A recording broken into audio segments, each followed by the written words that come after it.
All right. I'm not 100% sure if we are live already because we are streaming at 5 different places today for the first time. We're going something. We're going crazy. We are supposedly be streaming on. Okay. I see YouTube has gone live for sure. I see YouTube has gone live. We will be going live on Ranveer's LinkedIn. We will be going live on my Facebook page, LDM, which has 150,000 people on that. And I think it's going to be legit. All right. And on my Facebook page as well. So we're going to wait for a couple of minutes to get started. I can see Ranveer's live is already happening. And a lot of Ranveer fans must be like, who is this guy live on Ranveer's screen? Right. So let's not wait any more time and let's just get both of these guys in.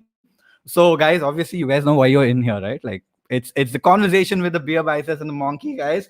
And I'm gonna quickly introduce you, Ranveer and Viraj. There you go. 3, 2, 1, go. Viraj, welcome, and Ranveer, welcome. Hey guys, how's it going? Doing good, bro. How are you? All good. All good. All good. You seem I'm to be a seeing all little these sick. comments pop up. Sorry? I'm seeing all these comments pop up, man. LinkedIn, YouTube, this is cool. Yeah. We have about 500 people live right now. And we have, I mean, we kind of are early to the show. If you think about it, it's still 1 minute to go and we're already live. Because I thought if we make it any, if we delay it any further, right? All the Ranveer fans on his LinkedIn page is going to be like, who is this guy who's live on his page? What is happening? So I thought it makes more sense to just get you people live right away, so that we don't waste any time. But guys, all of you people who are on, I don't know, we are live on 3 different social networks. Like I said, we are live on my Facebook page, 2 Facebook groups of mine and a friend's, Ranveer's LinkedIn, because I couldn't go live on my own LinkedIn because we could only go live in one. So we use Ranveer's, and then on my YouTube channel, right? So we're live in a bunch of places. Yeah. So what's up? What's happening, folks? How's it going, Viraj? How's it going, Ranveer? Sundays are usually just about chilling, bro. I just woke up like I think 2 hours ago. Really gotta fix my sleep cycle. So my bed is right here. I was lying in it till like 15 minutes ago, and I realized, oh man, it's 5 o'clock. I gotta do a live. So that's what Sundays are. It's quite the opposite for me, man. I mean, Sundays are actually for planning. Therefore, planning the week ahead. This is when I get my like peaceful time. The phone is not buzzing. Everyone's on a holiday. Everyone's taking it easy, like this dude right here. So I get a lot more like time to think creatively. Awesome. I mean, for me, it's always been like, Sundays have always been crazier because Sunday I have a full-time job and this is my side hustle. So Saturdays and Sundays are the time when I get to do stuff. So it's always fun. But I see about 1,000 people in total already live. So all you people, welcome. If you guys are here for the first time, why don't you guys drop a boom? Ranveer and Viraj, you guys can see the comments, right? The icons represents the social network. So yeah, it's as simple as that. And we have a bunch of questions today as well. Oh man, there's like 500 questions that popped up. You were telling me. So I shared something called as a Slido because I do a lot of these sessions, right? I use this tool called a Slido where people can enter their questions, and there were 450 odd questions, with few questions having like 100 plus likes on them. So I've picked those questions up already for you people. So I'll be throwing it on you people very soon. But what I'm doing right now is just giving it a little time so that people will join in and people don't miss out on this, because my emails have just gone in and we are in India. So we don't expect people to be on time, right? That's fair. How's your Sunday going? All right. So where you guys right now? We're in Bombay, bro. Like, just I think been in the same house now for 3 months. Honestly, I know I shouldn't be saying shit like this, but I can't wait to get out. I can't wait for lockdown to get done. I'm honestly at that. Internet fluctuations that are happening, so it should be okay. Yeah, I mean, that's literally all of us, right?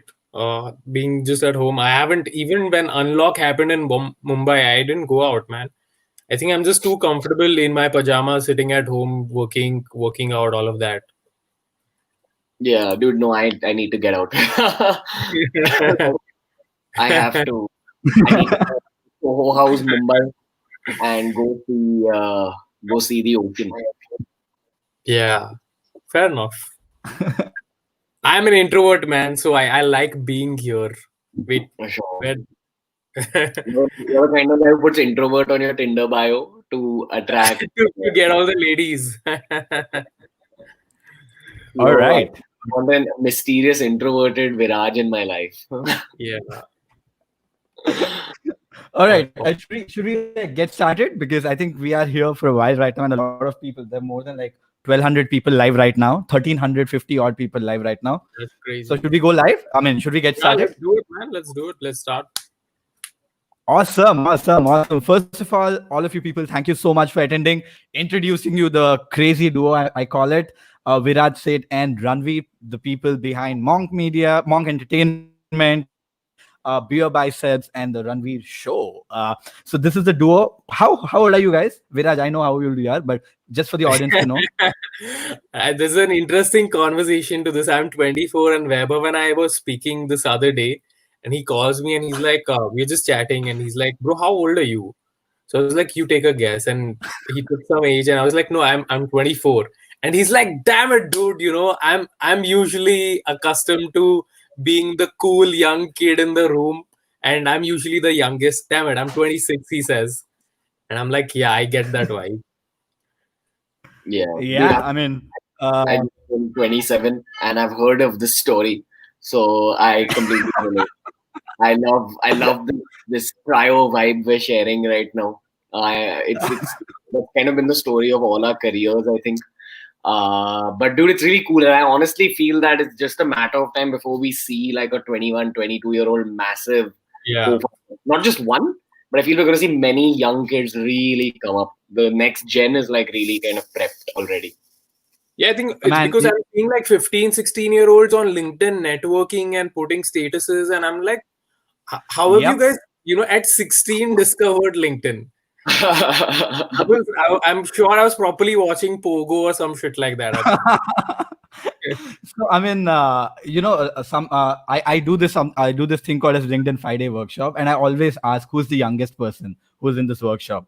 So I usually get 16, 17 years old guys, and then Yeah. who's the oldest? I also get 64. The oldest has been a Whoa. 68-year-old man who has attended the same workshop that a 16-year-old was attending. So That's it's crazy. crazy, man, how people are taking in channels. Not, I mean, I'm not the oldest or not the youngest, so I fit right in the center between It's a good Ranveer and role. Viraj. So I'm okay with this setup. I'm slightly okay with this setup. All right, awesome. So I mean, I know all of the audiences would obviously know who you people are, but then let's take a minute to introduce each one of you people. Viraj, can you go first? Quickly introduce you for Sure. those few people who don't know. Look at this. Mitch here is 17 years old. Wait, whoa, that's Who's cool. on You LinkedIn highlighted right now? comments. Cool. Guys, my name is Viraj Yeah, Sheth. we can highlight comments. Guys, my name is Viraj Sheth. I'm the co-founder CEO of Monk Entertainment. We are a startup in the media space. What we do is essentially work with brands and content creators. We help content creators become brands, and we help brands create better content. So that's what we do as an organization. That's about me. I'm 24 years old, and you would have seen me on the recent podcast with BeerBiceps about NoFap, and you would also know me as Seaman Shade from that podcast. If you don't check it out, yeah, Nice. So I'm the guy from YouTube. Ran BeerBiceps now for 5 years. Probably gonna run it for another 50. Viraj and myself, we started Monk Entertainment about okay, 3 years sorry, ago. no cussing. 3 years ago. Yeah, Uh, 3 years ago. I don't know. Mr. Sisinti is cussing, okay? Or you guys? Yeah, absolutely. Go Cool, crazy. right? Oh, okay, okay. So 3 years back, I think we started Monk Entertainment. Currently, I'm on my spree for looking for my next big project, trying to build some products. Have had bunch of failed ideas in the recent past, but just want to use this whole BeerBiceps platform to kind of keep launching more things over the years. So gonna stay single. Gonna be a business monk. I'm gonna keep creating No shit. one asked your relationship status, man. Just stop putting it I out. mean, that was the next question. That was the next question. Okay, cool. Okay. because Is- because so to I answer saw that, that. Oh, okay. My relationship status is on my fucking face, man. Like, I'm a single, I'm a single engineering college dude. That's what I am. I feel as much, dude. I'm a super romantic guy. I love being in a proper relationship. But I've just come to realize that when you're deep into entrepreneurship, you need to give too much of yourself to that purpose. So you kind of don't end up doing justice to even the right person. So someone needs to be really crazy to if they want to date, an active entrepreneur. I feel you can be an entrepreneur, you can make your money, say goodbye to that world, and kind of just keep one foot in it. That's okay. But if you're going to keep both feet in it, you may not have time for a relationship. And this is not me being cynical. Just me talking from experience. Yeah, fair I enough. think it's all about probably balancing things. That's Yeah, probably it, absolutely. right? Like, Yeah, dude, you and need we like probably right. all. Yeah, I feel you need like the right partner, man. Like, you probably, you know what? I had a great conversation with this one entrepreneur friend of mine. Her name's Fareen Ahmed. She runs one of the best personal brands on Instagram, according to me. She's like big in the Indian startup space. And even she told me that the only entrepreneurs who she's seen in successful relationships are the ones who are dating other entrepreneurs or Yeah, people who are extremely entrepreneurial. you're For as driven. example, yeah, like who think entrepreneurially, who think in like solution oriented mindsets, who think little larger than life. Yeah. Not to say I'm not saying people who are not entrepreneurial aren't great spouses. It's just that entrepreneurs are thoda psycho, dude. Like it's like I feel I honestly would want a female version of Viraj Sheth in my life as a girlfriend. Oh man, I was about to say that. I was about to say that. you keep Are you saying getting that. there? Are you We getting there? keep getting asked all the time. Are you guys either brothers or are you guys partners? And we are not blood brothers essentially.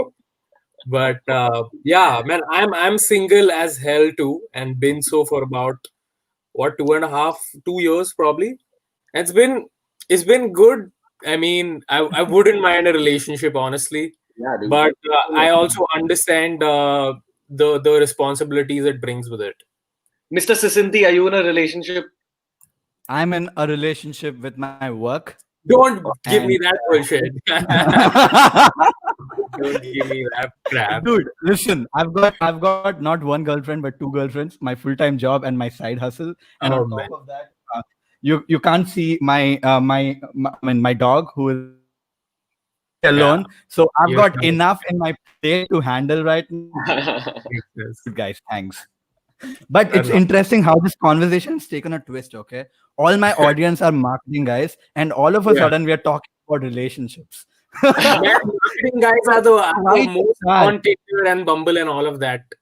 They Sorry. so marketing guys are the highest number of marketing guys are all on these dating apps. So I don't think they mind this conversation at all. Engineers and marketing guys. I mean, it's just value addition, right? Like we are adding more value than we promised, guys. Hit the like button. Awesome. That was a classic. I loved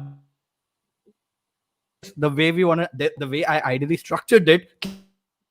Want it to be, but then the way I structured it, I had a bunch of questions that I want to throw it on your faces and see where we go from there, right? And be explorative, and then eventually, since we are using this beautiful tool, we'll also pick up a few questions from the live chats, right? So we can have fun all the way for the next 45-50 minutes, I guess, right? Sure. Sounds good. Sounds good, man.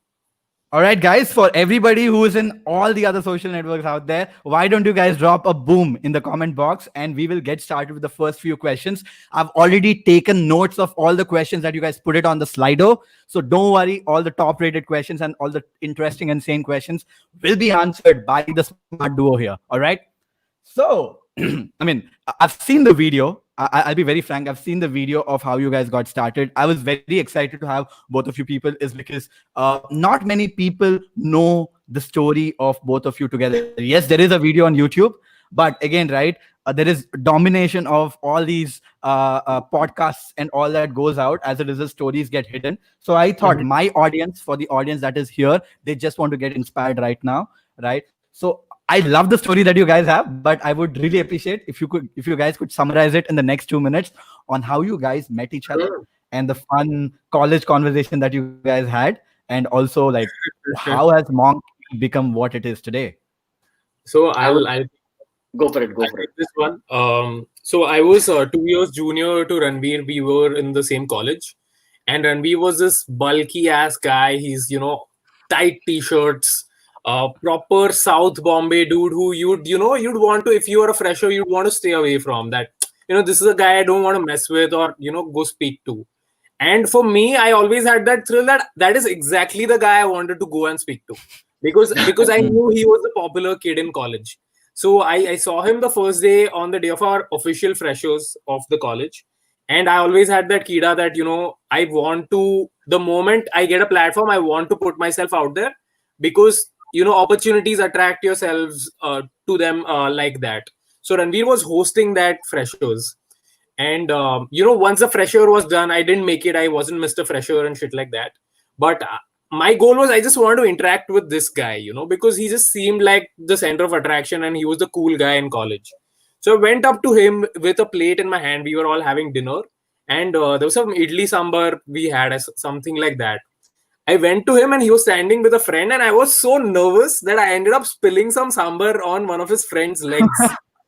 And this guy, exactly how you'd expect like a buff guy to react, he just tried to intimidate me. That what the fuck, dude? Can't you see? Like, watch out. Okay, and I was just like, dude, I just set this off on the wrong foot, and it was not cool. So that's how our relationship started. A relationship, but but then Sounds like the right word to use. Sounds like the yeah, right word but to use. then what he did is I think he stalked me. But this is all going in the wrong direction. He stalked me on Facebook, and I used to write a lot of statuses on Facebook and stuff like that. Just give out a lot of my opinions on politics, sport, random observations that I'm making. And he realized, dude, this is a cool guy. I think he has some good thoughts. And Ranveer had an internship opportunity from a common friend of ours. And Ranveer was in his third year, and he needed to get 3-4 bakras from first year who would do his work, and Ranveer would be the one who would get paid. Okay. So he realized that who do I know from the first year, and he thought of my name. So That fucker who dropped the sambar, so he DM'd me on Facebook saying, dude, this is the opportunity. Will you come for it? And I also wanted to be sucked. I was like, dude, I'm not going to reply immediately to this guy. I will take like a couple of hours and then reply to him. And that's what I did. And then we connected, and then we did our first internship together in my first semester, which was like a big deal. And all my friends were just in awe that what the fuck, how can you land like an internship in the first semester of your college? And that's how we bonded. And then Ranveer showed me how to live life. uh, he showed me a lot of stuff that happens in engineering colleges. Stuff. What stuff are we talking about here? Just like he introduced me to the wildlife.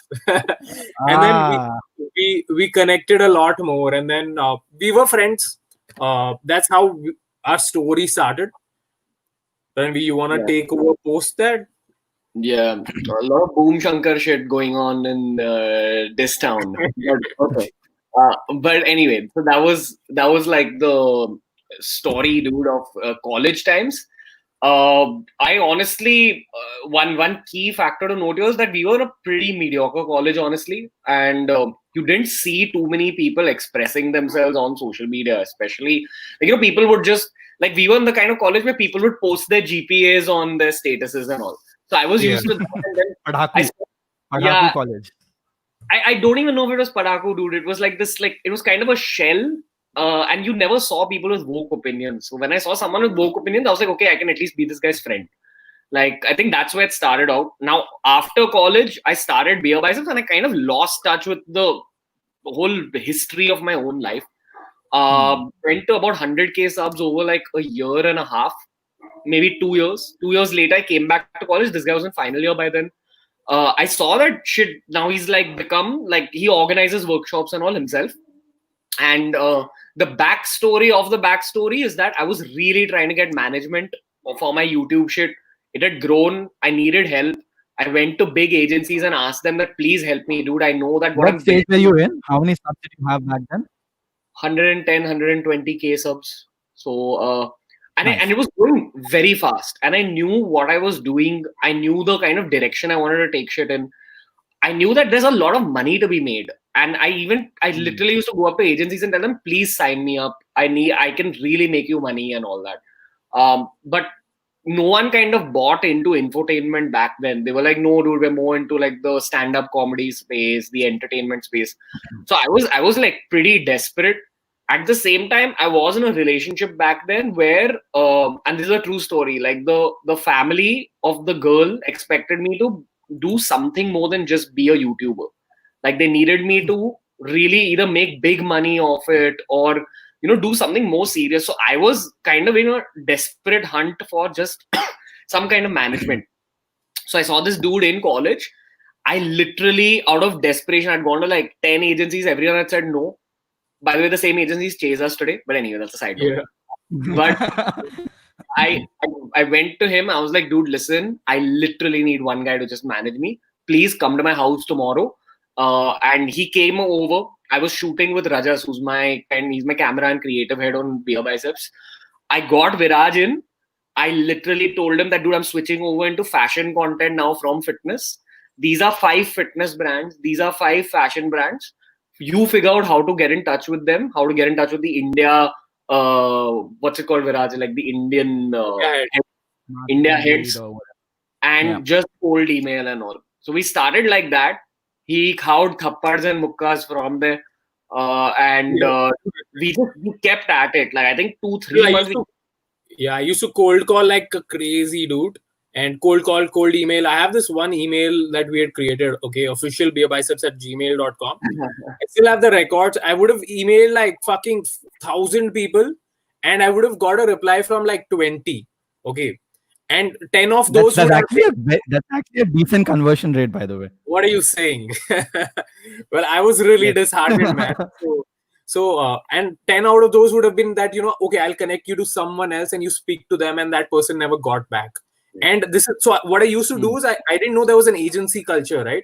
It was properly like I reached out to the CEOs of the brands. And that was a stupid move because the CEOs don't take these calls. Their creative agencies do or the brand managers do, right? That if you want to invest in a marketing initiative, which was influencer marketing back then, the CEO wouldn't take a call. But one of the key factors I realized that is I had emailed the CEO of Tinder back then. Okay. Because it was a cool new brand. It was popping up a lot. CEO. No, the India CEO, Taru Kapoor, if I'm not getting her name wrong. I had emailed her and on LinkedIn reached out to her saying that this is the channel. It'll be really cool for you guys to collaborate. And then she put me in touch with the marketing head, who's still the marketing head at Tinder, Samrat. And he was really keen. He was like, cool, I'm ready to invest in this channel. And that was my first big outgoing sale. And I was like, dude, that really got me a lot of confidence. I was like, how much do you make, if I can ask? It was like a few lakhs. Oh, awesome. This is for the BeerBiceps channel, right? Yeah, which was not bad at all to start with. And I was like, cool, man, this is definitely a good deal to start with. So that's how it happened. But honestly, the first brand deal was like 7,000 rupees, dude. We worked our way. Tinder was probably like the 10th one or something. The 10th brand deal, I think, yeah. Yeah, there were 9 small money deals before that. So you have to work your way up. And it's just been a climb since then. Like, and it's also because the channel was on a very upward spiral from there on. So it was easier for me to also charge a specific amount back then. How much do you guys charge now? I know the price. Man, you drop us an email and we'll tell you. Anyways. That is great. So I think the theme of the overall conversation that we're having today is more of consistency, right? And that basically is what you guys are talking about. Like you start small and you keep pushing the content in, and then eventually you get to that phase where that exponential growth kicks in. And that's what has happened with your YouTube handles as well, if I'm not wrong. right? Because just to give you guys some context, right, Ranveer, around 2 years back, I was with Uber back then, okay, and I was this 83 kilo fat fuck, okay. Uh, Damn. and I was never a fat guy, but then just the lifestyle of Healthy Uber, guy. where you're working really work crazy hours, and you're every evening you're probably chugging a couple of beers and Red Bulls all day, all night to keep you alive and sane, just made me fat. And I just wanted to lose weight because my brother was getting married in a couple of months, and this was not me. You know what I mean? I've never been a fat guy. So that is when I started looking up, and I've been this huge fan of beer. And then I find your channel Beer Biceps, and I started watching a few videos of that. That is how I got introduced to you people. Okay, Yeah. I watched a few videos. After that, 2 months, I lost 10 kilos. I was back to my normal, and I was screw it. And I just stopped following you people after that, because you know how it goes on, right? Yeah. Yeah. And then a year later, I see a podcast, and I'm like, what the hell is this? Wasn't this guy a fitness guy? What is he doing with podcast? And then that's when I all of a sudden, like, I'm a curious guy. So I started researching about what are you guys doing, because I love growth stories. And then I realized you have someone called Viraj now, who and you guys are an agency, Monk Entertainment, and Yeah. like that is me as a user growing with you, right? And that's the Hmm. beauty of a channel. So, like, how has that pivot happened for you people is my second question. That is, from a fitness channel to lifestyle to podcasting to a Hindi channel that me and Viraj were talking a couple of days back Yeah. about. You guys are doing a ton of stuff, and on top of that, you have layered it around something called as Monk Entertainment, where you guys are, I mean, I know the numbers that you guys are clocking, some Yeah. insane numbers with Monkey. Yeah. How has that all come together in just a couple of years with 23 and a 26-year-old guy together? Man, I I'm think saying it. the Yeah. the moment we started working together, right? We always had a growth mindset. We always knew that okay, we don't want to put all our eggs in one basket. And Hmm. while the fitness channel was doing great, it was one of the top. It is still one of the top channels in fitness. But with fitness, the situation was always that you cannot endorse like 5 products because it is something that you are asking the user to put in their body. So you cannot go and say that okay, I will endorse 5 different protein brands because that was not feasible at all, right? That was not practical to advise. So we realized the amount of scalability to this was limited. So if we had to go from a 0 to 1 and from a 1 to 100, we had to do certain things in a different way. So from a Beer Biceps channel perspective, I think what Ranveer also did is he pivoted to fashion and grooming, where you could also at least incorporate more brands because people want to see more combinations of a fashion brand. Okay, I want to see how a Levi's jeans fits as opposed to a Jack and Jones, right? So that's one thing that worked. And then we realized that one fine day we were just having a talk. Ranveer is like high on life, and he calls me up and he's like, what's up, bro, what's happening? And we just got chatting and he's like, dude, this exact thing that you're doing right now with me, you can actually replicate that for like 50 or 100 more people. So why don't we start doing that? And we were like, cool, actually, let's do that. And he had a YouTuber friend who was ready to sort of jump in on the idea, and we met him and we executed ideas for him. And then we realized, and I was still at this time I'm still doing a consulting job that I took up after my engineering, right? So I'm still doing that job because we didn't know for a fact that how well this was going to turn out. So we went to that guy, we made the whole chat happen. He came on board, and then we started a new company. And that's how like Monk Entertainment was formed. And then we got on board more people, Ayush, Jalak, Neil. These are like the core members on our team. They're all from the same college as well. Ayush and Jalak are from our same college. So we built the team and we realized, okay, we can start multiple businesses or wings within one company and help build scale. So that's our mindset has always been like, let's not feel comfortable or let's not be complacent in what we are doing. There is always more scope for growth. So that's how it happened. Yeah, Man, dude. you, And you I kind of feel like we've just started out still. Like I keep Yeah. telling, that's that's something that Viraj and me aren't exactly on the same page about. He's kind of aware of time, but dude, that's what YouTube does to you. Because I'll tell you what the mindset of a YouTuber is. right from day one, you're like, okay, I've selected these 2 days where I'll upload. So it used to be Thursday and Sunday. And your entire week is governed not by Monday, Tuesday, Wednesday, but 3 days to the release, 2 days to the release, 1 day to the release. Then when you release it, you have 10 minutes to absorb how the video is doing, and then you think of your next upload. So this was my early career mindset. And there's this saying that your first boss in life will determine how you approach your whole career, or at least the early section of your career. It's determined by how you're treated at work. So I didn't have a boss. I just had YouTube, dude. And my whole life is governed by 3 days to the next big moment, 4 days to the next big moment. Yeah. I lose a track of the day of the week. I lose a track of the month it is. So my mindset has always been that YouTuber mindset, even with business. And even today, I don't see a difference in the mentality that I have towards Monk Entertainment or the new startup versus what I had on day one. I feel it's all kind of one big blurry thing. And I feel like he's come to my house just yesterday and we've just started talking about approaching branches yesterday. And it's honestly been one big blur. Though I know there have been big moments and it's been a while, we still have that same equation with each other. Yeah. With that thing of, dude, no, this is not where we are supposed to be. We should be. Only 1% of where we intend to be. Yeah.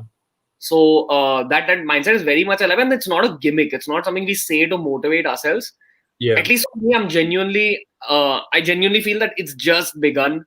So it's not correct to like celebrate or talk about shit right now. We're sort of on different pages when it comes to it, and that's where I also believe that's how a healthy co-founder relationship should be. There should be some difference of opinion or some difference of attitude.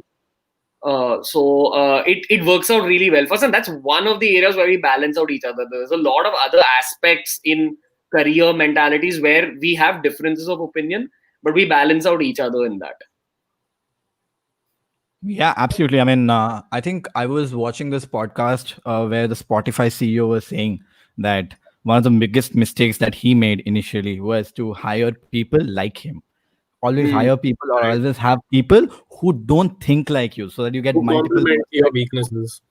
Absolutely. Not just, I mean, also perspectives, right? In businesses. Yeah. For example, what I understood from what you said, Viraj, is you pivoted your YouTube channel or your business basis of what a client needed, or what a client was looking for, or at least a prediction of this is what a client might need. Right. True. And I think that is the most classic way of making pivots. And this is not an easy pivot, I'm 100% sure, because it probably pushes us into a very uncomfortable zone. And doing that is absolutely insane. So right now you guys have like 3 channels, right? Like not one, if I'm not wrong. Yeah, 3 channels. And how many subs do you have all together? How many do You- like Wow. That's kind of rapid growth. I'm like, मेरे को याद नहीं है कल कितना roughly था. like 5 mil across. Yeah, dude, I've it's not, again, like looking. I've just realized, and this is something I've done over the last year. You reach a point with YouTube creation where you need to consciously stop looking at numbers. Otherwise, because YouTube creation is very up and down, if you keep a track of it, that's a recipe for disaster when it comes to your mental health. And this is a mistake I've done in my past. So I consciously don't even look at it.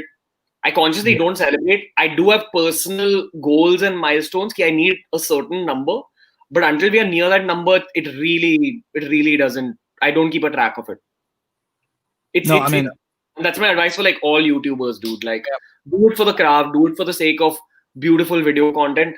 Get out of the number game. Honestly, when you think about it from a Google perspective, they basically gamified the process for creators. They've said that, this milestone, that milestone. Yeah. Don't do that. Because it's not successful. Yeah. Play button, diamond play button. Yeah, diamond play button, right? I think I totally agree with that, because also after a point of time, I think we are most focused on the quality of content that is going out rather than just the numbers. And though I'm a very, very small content creator when it compares to you, I'm probably a niche content creator, but it makes so much sense, because we think about is how can we add more value, then because we kind of realize that after a point of time, numbers will come if you're doing a good job, I guess. Yeah, so that's the realization you tap into. All right. For all the folks who are just tuned in, we have about 1,890 odd people live right now. This is the biggest live that I have done with an external audience. So great stuff. So after this question, right, I'm going to take a live question from the comments. So drop your questions right now. drop your questions right now, and I am going to take in a question. And someone has said, saying, Weber is so jealous of the social media like a kid. I'm absolutely am. What do you think? Of course I am. All right. So we're going to take a question from here. This is Right called now, projection of internal insecurities. Like a lot of dude, people just assume this about any content creator. You know, they think that, oh, if I was in Ranveer's place or Viraj's place or Vaibhav's place, this is how I would think. Therefore, Ranveer, Viraj, and Vaibhav are thinking like this. Like, just chill out, man. Like, anyway.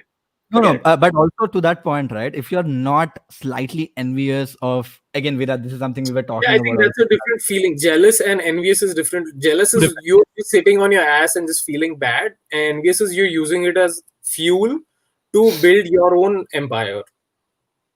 Absolutely. I mean, taking inspiration, driving, using that energy. Yeah.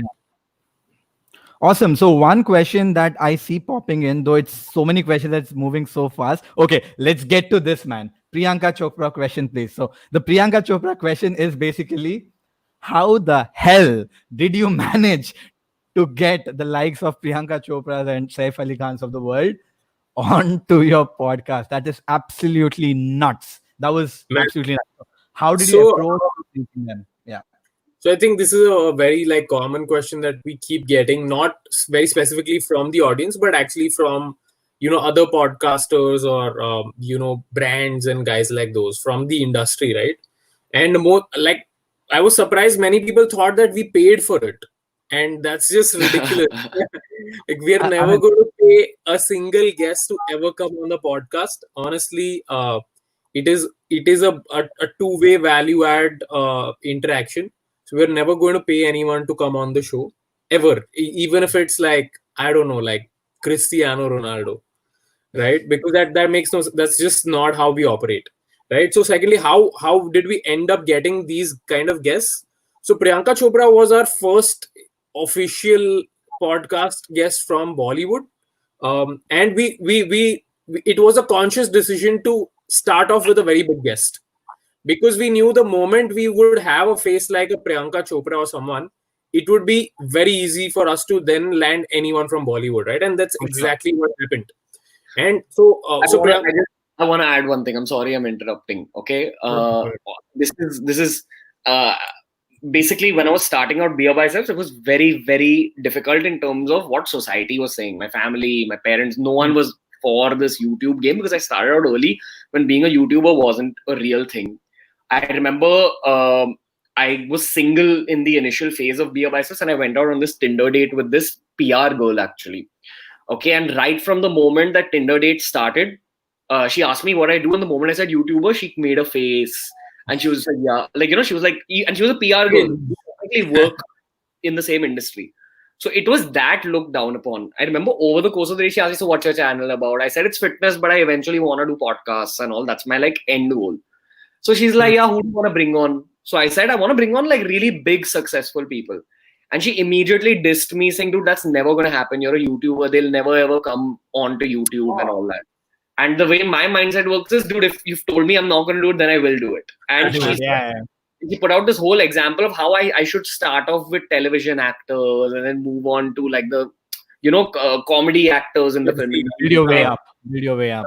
I'm gonna start off with the top person at the front. I remember before Priyanka Chopra, in the 2-3 months prior to Priyanka Chopra, we had maybe 5 Bollywood inquiries where it was good Bollywood actors, but it wasn't someone at her level. It wasn't a superstar, yeah.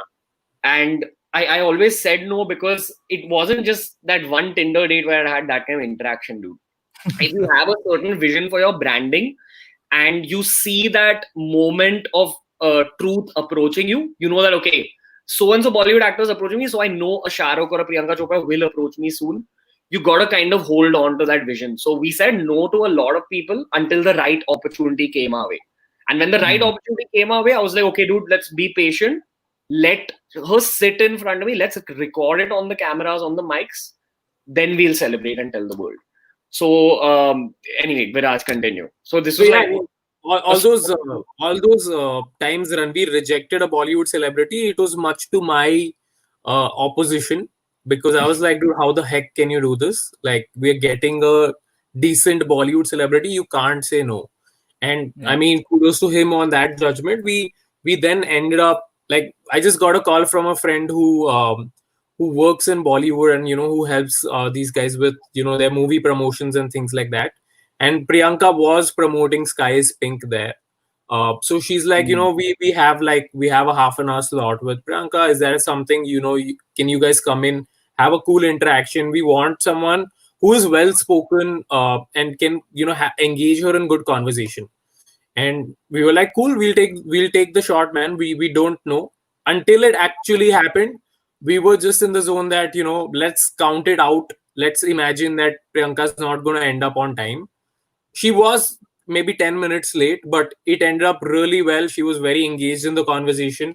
I'm glad the way it turned out, and what Ranveer could pull off in the limited time that we had with her.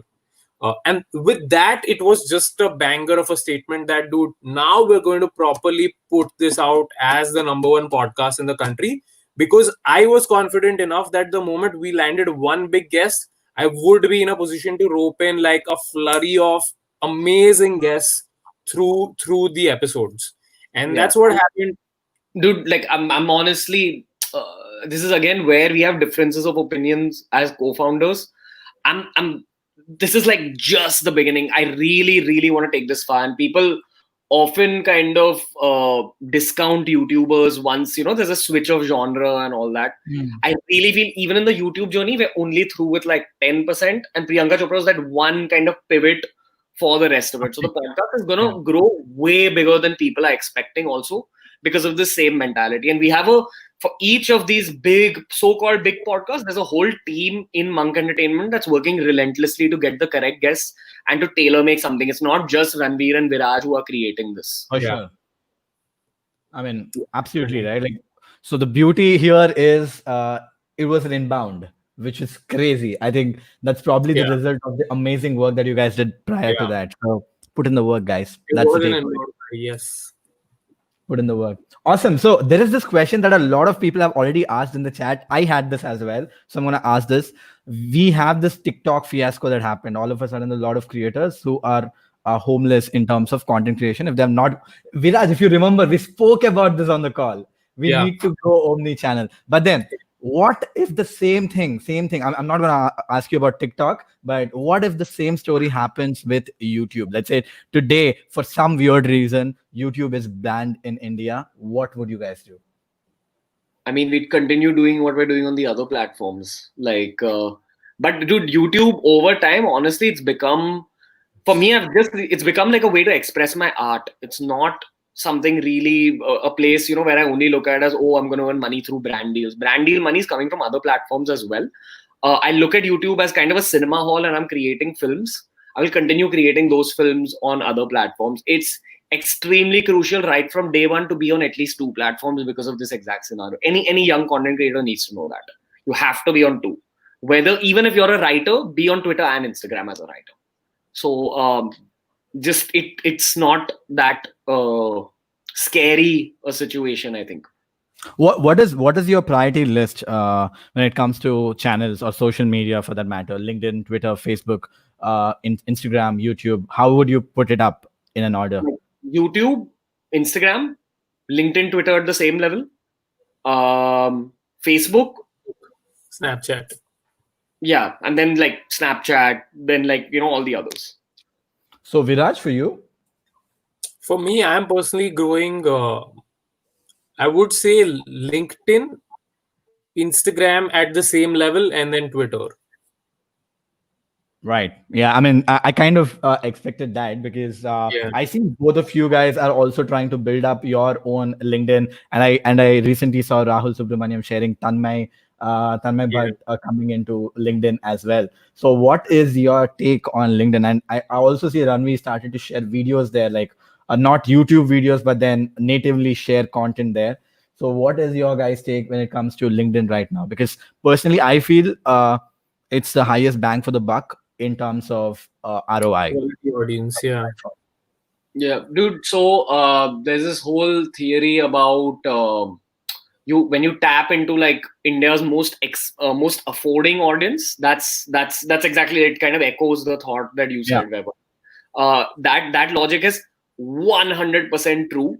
But I also feel like, and this is just something that's worked for me. I've always, at least in the past, not over the last year, but uske pehle, I used to talk a lot to teenagers and college kids, and now they've grown up and they are gradually transitioning into LinkedIn.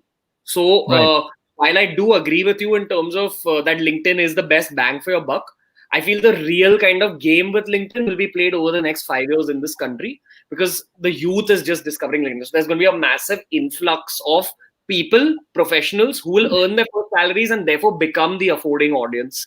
And also, honestly, dude, there's nothing that can kind of create depth with your viewers the way YouTube can, because you're literally taking pieces of your brain and putting it out there on the internet. So if you capture your original audience on like a YouTube or a video platform, it will transition beautifully to LinkedIn. And then I agree with you. LinkedIn is the most important to make money, but you need that little place to kind of catapult your audiences from. You know, that place where raw materials are created. So just because of my own career trajectory, I would say for me, YouTube is still the priority, because I can generate like that inflow of audience into LinkedIn. 5 years later, my answer will change. It will be LinkedIn. So if you're saying if you have to start from zero, both of you guys together with all the knowledge that you have, but zero in terms of channels, zero on Instagram, zero on LinkedIn, zero everywhere else, right? The first channel that you would want to tap into would be LinkedIn. Would be YouTube right now. Yeah. Okay. I'll tell you what the beauty of YouTube is, dude. Beauty curse, whatever you want to call it. It's a very, very difficult skill to learn. It's something people underestimate because they see, say, you know, all these comedy channels which explode in like no time and all. There's a very intricate game that's played on YouTube, which includes everything from your video creation process, which needs to be very, very like, you need to understand your audiences perfectly well.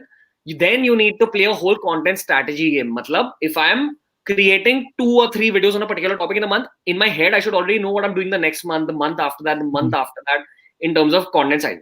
Then there is video packaging, like what will be on my thumbnails and titles to pull in people. Then there needs to be branding strategy. So there's too many so-called trips within that one trip. And it's a very difficult game to play, but if you can play that game, even if you create a small dedicated audience through your own game, there's a big payoff. All your other social media platforms get that influx of people, because YouTube is the one place a lot of people spend a lot of watch time. Right now, the game will change in 5 years. I do believe that it'll be about a niche game in 5 years. So LinkedIn will probably go ahead of YouTube.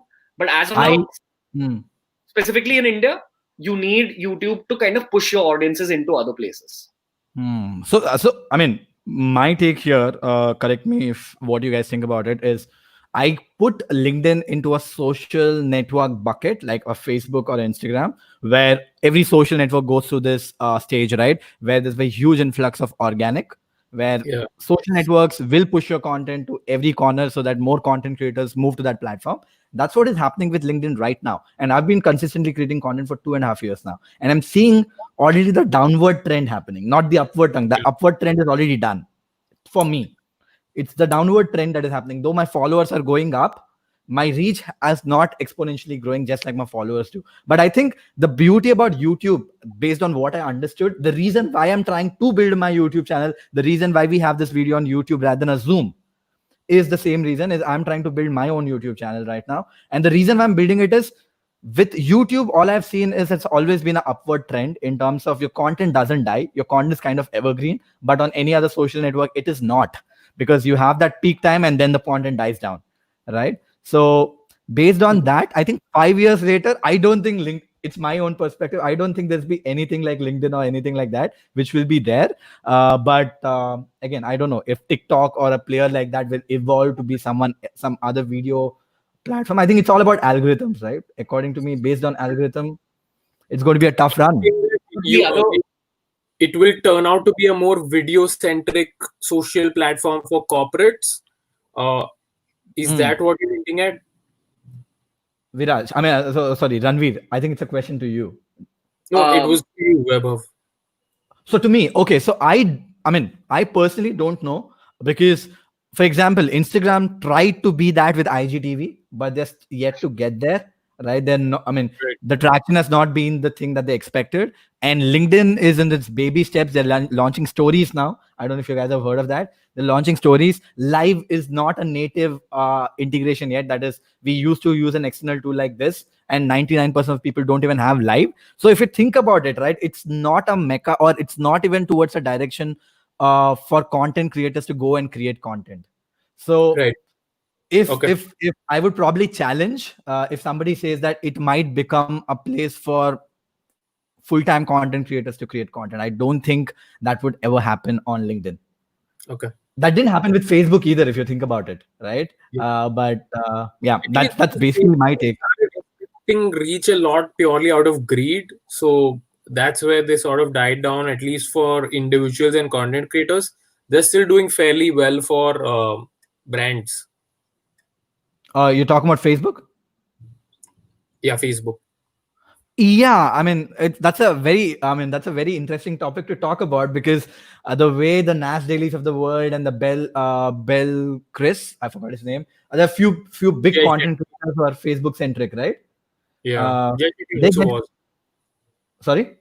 Jay Shetty was also primarily Jay Facebook. Shetty, right? Yeah, Jay Shetty, obviously. I think the Facebook, what is a content creator program? I forgot the name of it, where you can also monetize content. For some reason, those content creators have been getting insane reach even now, but rest Okay. of the people, it's been like blah. Yeah.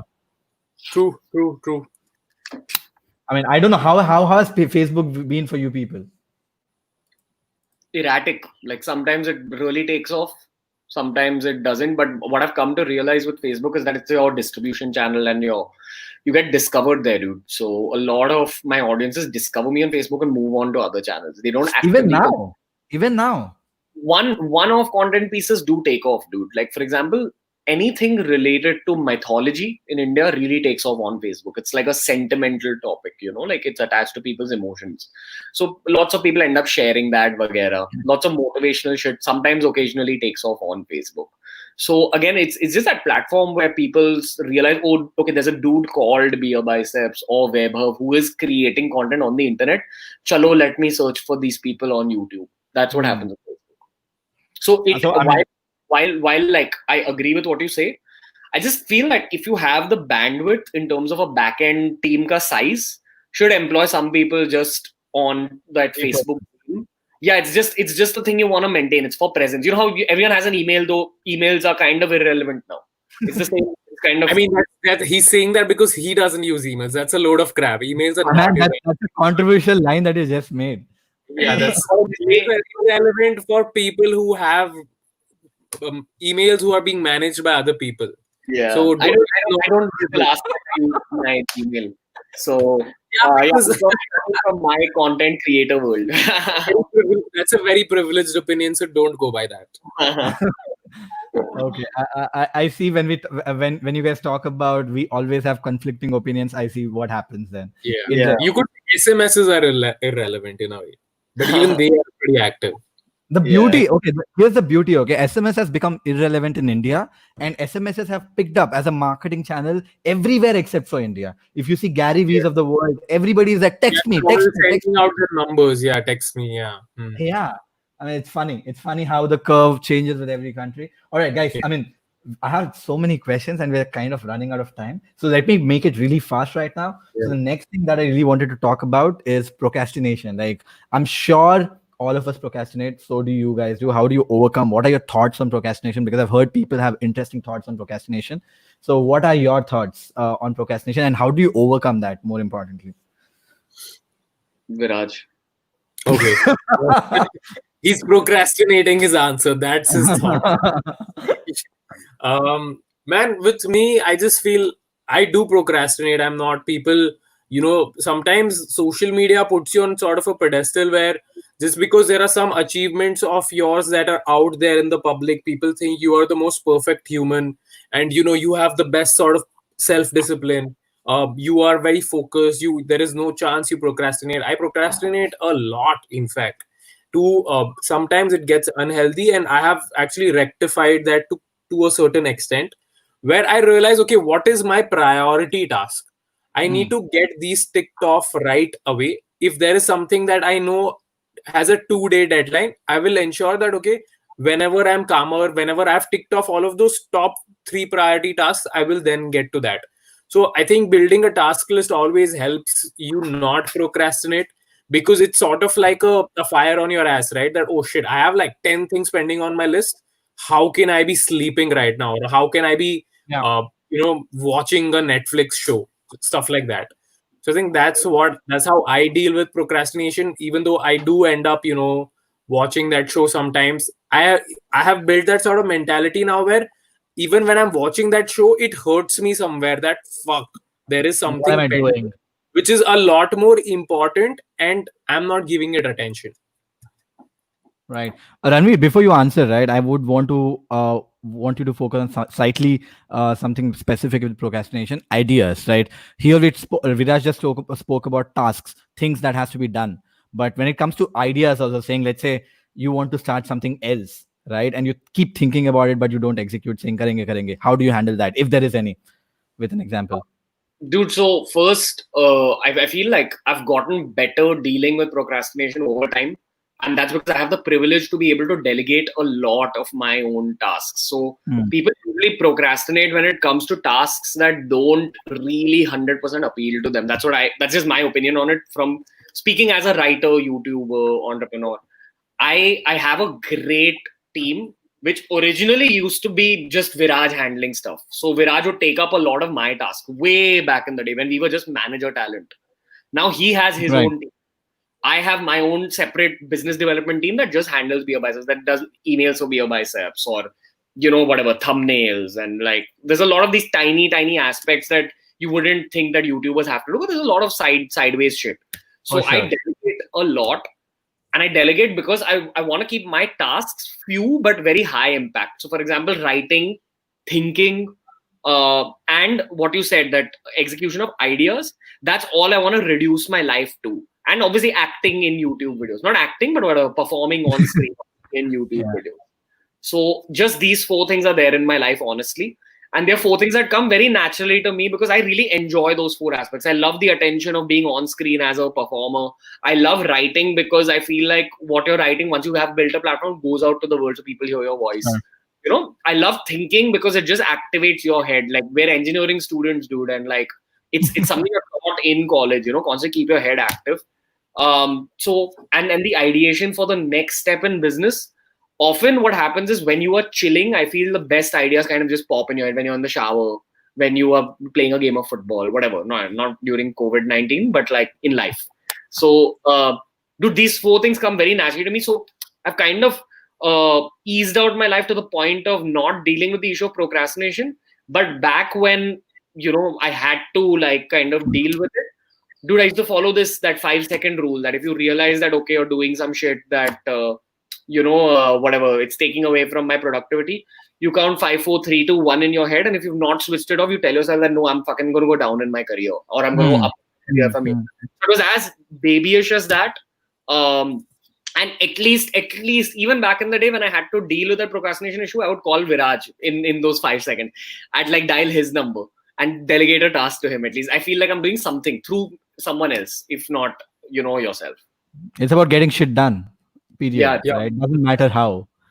So usually what I do in this cases is set up a deadline because I feel I'm still a college student and I only study before the exam.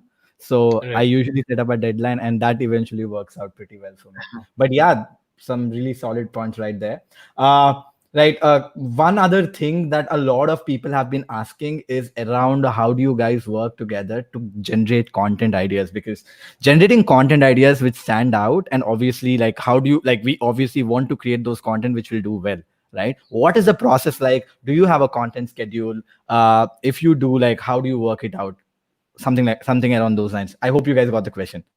Man, Yeah, so dude. honestly, I don't help Ranveer with his content at all, to be honest. Once in a while, when I'll have ideas for either podcast guests, I will try working on those. I'll arrange those guests. But or if I think that okay, this is a topic that needs to be highlighted, I'll pitch it to him. But otherwise, Ranveer is like he is his own content machine. Dude, I have specific writing days where I literally call Viraj and the team and just say that, dude, don't call today. And like, I just want to be left alone. What I do on that day is honestly, in the first half of the day, I'll chill a lot. I cool down my brain a lot.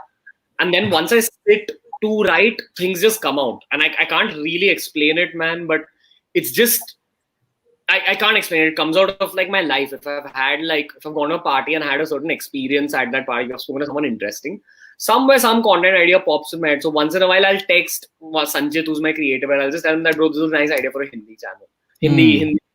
And as for the podcast, dude, the only challenging moment for me in creating the podcast is that first initial thought of who the fuck do we call next and how do I get this done? So that's literally the only challenge with podcasts. So you have like a hit list. You have like a hit list that I want to get these people on podcast. I have a dream hit list, which you can't only rely on. You have to count on those nuggets of interesting people you've met also. Then calling them up and creating your schedule, that's the actual challenge, which is probably an even bigger challenge than the writing process, man. Because once you've done YouTube long enough, you have a knack of what kind of content to make. And you don't run out of ideas as long as you're educating yourself through your life experiences, through the books you read, through the podcasts you listen to, through the people you meet. Those things provide for your content. You don't need to worry. I mean, one thing that I really like about what you guys are doing in terms of podcast is you guys are not just relying on big names. You guys are getting people who probably not many people know. For example, I was talking to Sarvesh the other day where he said that, man, like after that video, there's so many people who keep talking about NoFap with me, and that is happening after the podcast for that matter. Right. I also saw one of the Sarvesh was like, dude, fucking 2 million views on that video, and everybody talks to me like NoFap now. So it was a fun conversation that I had with Sarvesh a couple of days back. I've also seen, getting people. I saw one person from Nykaa who's the head of marketing, Nykaa, and then I saw. I'm not much of a book person, but you recently guys pushed out a video about an author. So you guys are mixing up both, right? You guys are nicely mixing up both, getting the big names, or also trying to find those hidden gems, or probably building your own version of TEDx. Yeah, dude, for a good podcast, you need good communicators, man. That's actually the key. So while I understand that you're perceiving it as it's a mix, it's actually who are the best communicators, who are the best speakers, who are the best conversationalists. They make the greatest content. Once they've done good content with you through a conversation, you use your own YouTube skills that you've learned over 4 years to be able to package it well. So for example, that Sarvesh conversation, we also spoke about business. We spoke about relationships, the concept of sex. But I know that masturbation as a word works a lot on YouTube. So we packaged it as, oh, no masturbation for 9 years. Because it's a content hack. But honestly, he's a great speaker. He has a lot of knowledge. So once you have a good conversation, it's about how you package it. It's just that. Great. So are you having a good time with me? Are you adding it to the list? Of course. I already have the moment Viraj told me about you, the first thought about you wasn't, oh, dude, I'd like to meet him. The first thought is, how can I create a thumbnail to sell Webhub to my audience? Like, that was no, that's my reality as a YouTuber. And I already have a version of it in my head. No, because that is actually a very solid point, right? When you're creating content, you have to probably visualize thumbnails because that is what drives the CTR. Without a click-through rate, there is no view. Yeah. Don't worry. That's if you true. ever choose to get me on your podcast, I'll give you 5 ideas which will drive you in CTRs. Okay. We'll do a proper BuzzFeed research for you. Don't worry. All right. So we've been talking a lot about guys. Are you guys okay to extend it for like 10 more minutes? Yeah, sure. Okay. We are off time already, but yeah, awesome. So one thing that I definitely want to know from you people is, see, a lot of times when you talk to people, right, we always talk about laurels. We always talk about stuff that you've done, but I'm sure there's so many things that have failed. So many things that you wanted to do and you thought will do really well must have failed. If there are any, what are those? Dude, the only 2 things that have succeeded in my life are BeerBiceps and Monk Entertainment out of 10 ideas that we have attempted. Trust me, like it's we just don't talk about the big failures because I don't want to fucking look like an idiot online. But we've tried so many things and they've not succeeded. And you would assume a couple of them. We tried the ones you think are the craziest of failures or whatever. Dude, we've tried online coaching. We've tried some Black Mirror style ideas where we've tried doing something extremely futuristic in virtual reality, and it's just gone kaput because we realized we're making a product for 2030 and 2019. Like, you know, Yeah, it's too early for India. like we've tried like freaking we tried like perfumes and clothing lines, and COVID-19 happened. So all our plans went kaput. Like, just like you can't predict this shit, man. But I just feel that in the life of an entrepreneur, that's what you've got to do, dude. Like, you gotta just keep moving on to the next Keep idea, coming up with new ideas. attempt it with full force. Dude, even on a micro scale within Monk Entertainment, there have been 2,000 things which we've tried and failed. Like, Yeah, whether all the time. relationships, that I think Viraj will explain way better. But, dude, like, that's So, I mean, all the time, right? That's like, you know how each startup also sort of thrives on the failures, because the fail fast culture actually helps the startup chalk out and eliminate the things that you don't want to get into at all. And we've had that too, because sure, we learn from the mistakes of some other people in the industry, but we've also had to make our fair share of mistakes and understand, that okay, this is the process we need to build in the company in order to be more sustainable, in order to be more scalable. And there's just like a fuck ton of those trial and errors that have happened all the time in the company. dude, this is where, like, you know, you really need mental toughness, and this is why entrepreneurship is not everyone's cup of tea, man. And that's not trying to put myself, Viraj, Vaibhav on a pedestal. It's just a natural outcome of this world. You really have to be tough, and you need to be able to take a punch. Like, you'll work on something for a year and it may not work, and you should be okay and enthusiastic enough to move on to the next thing with equal force. Absolutely. I mean, but I always tell people, try to fail as fast as you can so that you can move on to the next one, rather than spending a lot of time on that. Awesome. So there is this one question that has come up, so I'm going to pop it up because we are not using this cool feature that we have. That is favorite books, guys. If you guys read books, I'm not a book guy at all, but favorite books. I keep talking about it, like mine's autobiography of a yogi. It's a spiritual book, dude. I'm very attached to the book. I carry it with me when I'm traveling. So I've read it, reread it multiple times, and it's an extremely heavy and loaded book. Gives you a lot of life lessons. So it's one of those books that you can read 100 times and you'll find new lessons every time. You'll find a million new lessons every time you read it. Every page has like a lesson on it. So very heavy. Brilliant. Okay. I'm not a reader at all either. I've been trying a lot to inculcate that habit, but I've read like a few books. I've probably read like 10 books page to page, and one of the books was Outliers, and I really liked how Outliers, it basically tells you how it's not that luck plays a very important factor in where a person is. It's just got a lot of cool case studies of, say, for example, why did Bill Gates make that initial sort of jump from going from paper or to moving that, making that jump to computers. Like, how did he teach himself the computers? It's because he had free access to the two computers that were there in his university, something of that sort. And it just tells There's a you a movie lot. also, right, about the book, if I'm not wrong. I'm not sure, but if there is, I will definitely check it out. But it was very interesting to see a different perspective where everyone keeps telling you that it's not luck at all. It's just banishing that whole theory that no, luck also does play a fair amount of factor in a person's success. Right. Brilliant. Okay, that was. I mean, I'm not a book reader at all, so probably the worst person to get to it. But then there is this top-rated question on Slido. In the next 5 minutes, 5 questions, and let's keep it crisp, and we'll conclude from there. Okay, the first one is 3 fields you think is going to blow up in the next 5 years. People who are already in college right now, what are the 5 fields that you think will blow up? It could be beyond YouTube as well. Whatever your thoughts are. We can go education, with content creation of all kinds, which includes writing, video, photos, whatever. Third one, I'd probably say data analytics, dude. Like, just from where I see most entrepreneurs taking lives, just like, the study of data. How data oriented are you guys? Like, How We are closely do very, you look at it? very data oriented. I mean, the platforms that we work on, all of these, they provide a fair amount of data for us to analyze and then capitalize on that data to double down on what's working for us and enable more growth through that. Yeah, dude. For sure. I've obviously gotten out of that. Same reason why I don't look at YouTube numbers. I have a team doing it.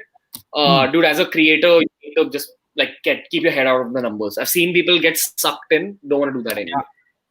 Yeah, for sure. I mean, Yeah. but again, it makes sense. Viraj being the business guy looking at the numbers, so it totally makes sense. A perfect wedding, guys. You've got a perfect relationship. So the next question, which is a little generic as well, is how to get confident and comfortable in front of a camera. I think it's more specific to Ranveer. Dude, it comes with time, man. Like I still feel I'm getting better on camera. Honestly, I'm at like 90% now, and probably when I started, I was at 10%. It's just the amount of videos you do, like the better you get. I used to practice this practice of looking at the camera and thinking that it's a human and it's my best friend I'm talking to. So initially, back in the day, that's what I do. So whenever people ask me this question, right, I always tell them watch every creator's first video and watch the most recent video. You would know the answers. Yeah. Right? But I think I've tried to do that, Ranveer, with yours. You started up pretty well, I must say. So No, man, that so this video was pretty crappy, honestly. Come on, let's be honest. it is obviously not great, but if you compare it to likes of other YouTubers' first videos, where they're randomly looking at screen, horrible lighting, bad Yeah. ass sound, and you got your ticks right, I guess. You did your research there. So this question is to Viraj, because I said question is for Viraj Bhai. Okay. The question is, how can a fresh graduate with right now situation, there are no jobs whatsoever, discover himself as an entrepreneur like you did, right? So what is your take? How do you I discover just yourself feel as an like entrepreneur? I don't think you should like discover yourself as an entrepreneur. I just feel like discover an idea first. I mean, and when you see like a market gap, when you realize that okay, this is something that can actually create or generate revenue, that at that moment itself you are an entrepreneur. If you have an idea that can be turned into real hard cash, that something will be willing to buy or pay you for, at that very moment your discovery as an entrepreneur is complete. Now you need to figure how to become sustainable and scalable. Did So you that did is, you did you have these thoughts when you were in college, like when you were dude, in I like was, I'll before tell you, college? my stints with entrepreneurship started pretty early. I come from a Gujarati family, okay? So Which uh, yeah, so like my dad has also been a businessman. So what I used to do when I was in my 11th grade is OLX was pretty new back then, and Beats by DRE headphones were the new cool. Okay, Beats by everyone Drake? had Yeah, I those got new it. Beats headphones because I think some cricketers and some basketball players started showing them off. Yeah. So I realized with a friend that okay, this is a trend we can capitalize on. Why don't we do a thing that we will get these headphones officially and sell it off to people? So essentially, a drop shipping concept where we didn't have any inventory, but we knew that okay, basis the orders that we'd get, we'll sell it off on OLX, and we made a good 50, we made a good 50 Nice. grand at. I mean, in 11th grade, I was what like 16 years old, right? And that was a good amount of money back then. So That's my truckloads of money, man. yeah, my stint with entrepreneurship started very in the beginning itself. I was also the entrepreneurship cell president when I called Ranveer for that talk.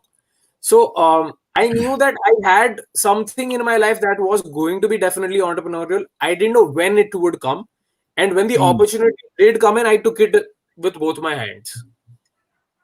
Right. Makes sense. Totally makes sense. I mean, also a lot of people who keep asking me, Webber, how do you do this? And why do you still have a job? I keep saying, keep playing your second innings in the right way. And the moment you Yeah, think I you're mean, ready it's to not play like the just game, because you're an entrepreneur, you need to quit your job. If it's a good job, man, it can get you a lot of opportunities, and it can help you discover more sides of yourselves than learning, a startup can. learning. Yeah, I think for me, the craving is not with money, but it with learnings, because I obviously make much more money than what I do in my job. But the yeah. learning, like the beauty of you being able to experiment at someone else's At someone else's expense, right? Yeah, that's I expense get it. is Yeah, crazy, right? Awesome. Like a couple of more questions, guys. Like again, a very generic one, but top rated, more than 60 votes on this, which talks about. I talk a lot about consistency. It's probably one of my students, but the question is simple. The question is consistency. Or when you talk about consistency, quantity or quality, what would you choose? Do you think 10 videos in a month makes more sense with slightly reduced quality, or 4 videos or 2 videos a month but extremely high quality with well researched or whatever? Initially, quantity for sure. Eventually, it depends on the brand you've built out and the relationship you have with your audience and your own mind space and your own like creative process. I'm a big quantity guy because what I feel is what you said, fail fast, applies to content as well. If a piece, Yeah. you are your piece of content, and if I put out a piece of shit, I want my next one to kind of make up for it. So For sure. I've always been a quantity guy. Also, the school of thought I come from is like the weight training school, dude, where we're taught to like go back to the gym room all the time. Yeah. So Yeah, that's again. just my life experiences. It's a complete personal call. My friend Carrie Minati, dude, he's an all-out quality guy. Way more quality over quantity. Most of the comedy people are like quality over Yeah, quantity. more of So quality of content. Yeah. it's completely a personal call. But in infotainment, I would highlight the word consistency over quantity and over quality. So even if So you are when you doing say one, consistency, are you talking about a cycle, or sorry. when you say consistency, are you talking about a cycle like weekly, one video on Monday, every day, something like that, or? YouTuber is the perfect example of it. He's another close friend. He's just done a video every Thursday. He's created one of India's biggest health only YouTube brands. Just done one video every Thursday. Sweet, awesome. So I mean, finally to like, kind of conclude the session. So one very highly voted question is favorite Indian and international content creators that you people follow. Because you being content creators, I'm sure there's at least a healthy content creator's ego. But who are those favorite people that you look up to in terms of content creation space on YouTube? International or Indian? Both. A couple of international, couple of Indian. Dude, I actually really recently I've been watching this guy called Vedant Rusty. He's on the rise. I keep telling Viraj that I watch his content. He echoes a lot of the thoughts that I have about the content space in general. I also think he's ahead of his times. Indian, the other person I'd look up to for sheer relentlessness is Prajakta Kohli, mostly saying she's really relentless. And I'm not talking about consuming her content as a viewer. I personally don't consume too much of her content because I'm not a teenage girl. But I look up to her as a YouTuber who is saying that, dude, here's a person who is literally active every single day in terms of the creation process. 3 videos a week for 5 years, dude, it's not a joke. So for relentlessness, Prajakta, and she's doing shit like Netflix shows, movies, and all that. Work ethic, her for sure. International, I'd probably, dude, I'm gonna say something slightly not conventional. I'm gonna say Will Smith for content quality.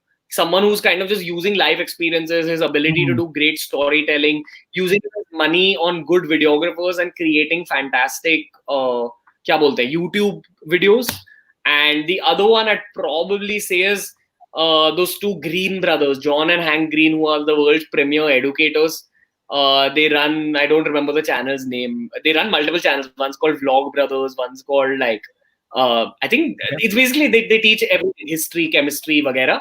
And they Right. even like each video of this, I'm sure it takes them a month to produce that video, but they're generating much more than a video every week, like at least Wow. 3 or 4 videos every week. So Probably again, a massive it's like, team.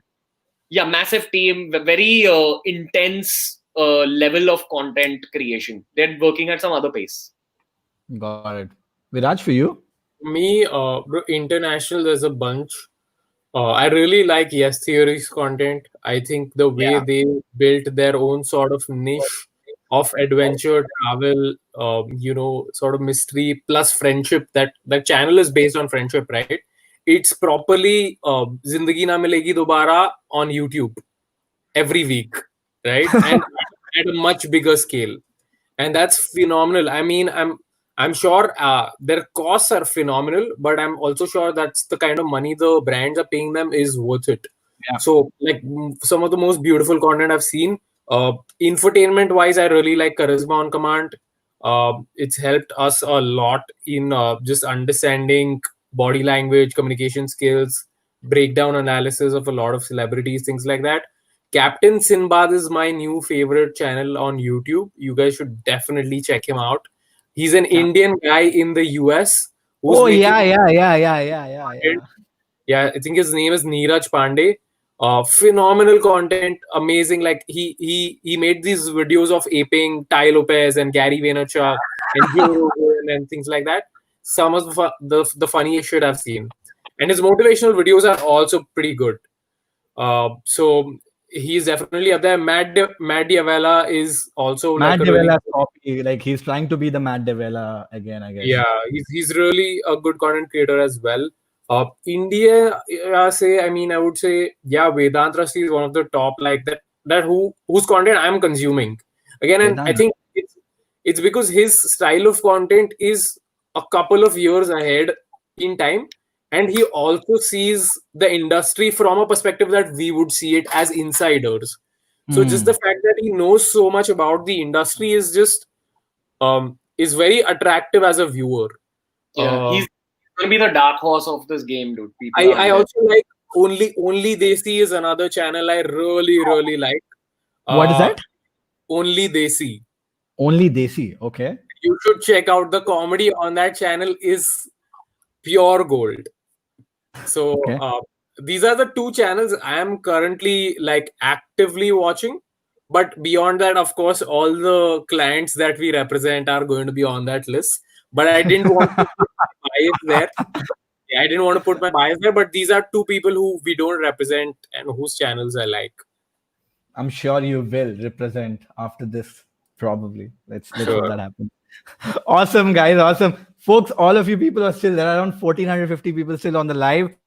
I hope you had a good time. Drop a boom in the comment box if you had a good time here. By the way, guys, if you guys are wondering what the hell boom is, it's just my hot word that I keep using to Oh, get the okay. audience active on the live chats, because I do like one live chat every day. And I've been doing that for like 90 days now, almost. So drop a boom in the comment box if you guys still out there and having a good time. Uh, Guys, Viraj and Ranveer, thank you so very much for making this. Thank I you. mean, out of a blue, I just dropped a message to Viraj saying, "Man, would you guys want to come on thing? I'm a small guy, and you guys agreed to it, and you've been so gracious all throughout. So I really appreciate it, and I really hope that we get to catch up sometime, man. Like, Yeah. obviously, post COVID, I live in Mumbai as well, You so sure, let's man? That's going to be the catch up. plan. you are gonna be coming Absolutely, to the house with us for a cup of coffee or beer. Like, as in, I won't drink. yeah. Let's make it beer. Let's make it beers. But awesome. Thank you so much. And I hope you had a good time. I mean, I don't know if you guys do this very frequently or very often, We don't, but but like we've not done too many of these together, and it was a good time, man. We loved it. awesome. I wish this could go on for a couple of hours, because I have like 25 more or 30 more questions on my list, but it's gonna take Great. forever. And but for now, We'll let's save it conclude. for later. Awesome. So, I mean, I've never done this before, but I'm going to make you guys do it for now. That is, ask all the people here to please subscribe my channel and click on the bell Yeah. icon. I'm a very small content creator. So, Guys, Viraj, make sure you subscribe to the channel of Webhub Sisinti. yes, hit the Guys, bell icon. share, subscribe, Web of Sisanthi on all the fucking platforms, not just YouTube, not just YouTube, LinkedIn, YouTube, Twitter, Instagram, everywhere. So, Viraj, the beauty here is it's not my LinkedIn connected. So, you're shouting No, the no, fuck word on Ranveer's okay, LinkedIn. man. So, I'm all good. I'm all good. Go crazy. It's all good. Awesome, guys. Awesome. All the 1,000 people still hanging out. Thank you so much for attending. I again thank Viraj and Ranveer again.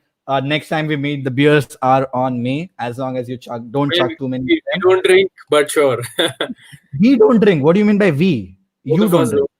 Yeah, dude. Even like I've stopped drinking a couple of years back. Viraj didn't really drink. So that's another whole conversation. Okay. Yeah. Coffee it is then, I guess. For you people, I'm gonna still stick to the beer. Thank you so much. Thank you everybody for attending. I'm gonna hang out with the audience for a while, guys. But I will Cool. let you guys go have fun, and I hope you guys keep churning great content, and I really hope that you guys invite awesome people like me on your podcast. Shameless plug in again. But see you guys. Bye See bye. you. Thank you so much. See you. All right, and that was Ranveer and Viraj on the conversation with me, Webhub Sinti. I plan to do quite a lot of these, almost one every week. So if you guys have any suggestions of names, make sure you let me drop that in the comment box. Who would you want to see next on this little show of mine? Right? I don't even have a name to this show, by the way. So little show of mine, that is all about agility, right? Forget about the name. Name will come later. Start the show first. So let me know, who do you think I should get next. I will try to get them, and if you have some connects, let me know. I'll be happy to help them out. I'll be happy to be helped by you people. But that's basically it, folks. That's basically it. For people who are on YouTube, why don't you click the subscribe button and hit the bell icon? That'll be very, very helpful for me, because I plan to create a lot of consistent content. I see a lot of you people are saying Gary V. I hope so. And trust me, one fine day I will do that for sure. Elon Musk. Okay. Bhuvan Bam. Okay. Captain Simbad. Okay. I'm seeing some Chris Do. I'm seeing some really, really big names. Varun Maya. All right. All right. Varun Maya. That can happen. Warren Buffett. All right. Shahrukh Khan. ठीक है भाई, ठीक है. इतना भी औकात नहीं है अपना. We are just getting started. So I'm sure we'll get there. If not immediately, definitely. But that's more about it, guys. Thank you for tuning in on a Sunday. I really appreciate your time. Again, I hope we get to do this more often. But with that being said, wash your hands, wear a mask when you're going out, take care of your elders more importantly than anyone else, and stay safe. We will go through this. And good luck. And I'll see you on the next one. Peace. Bye, guys.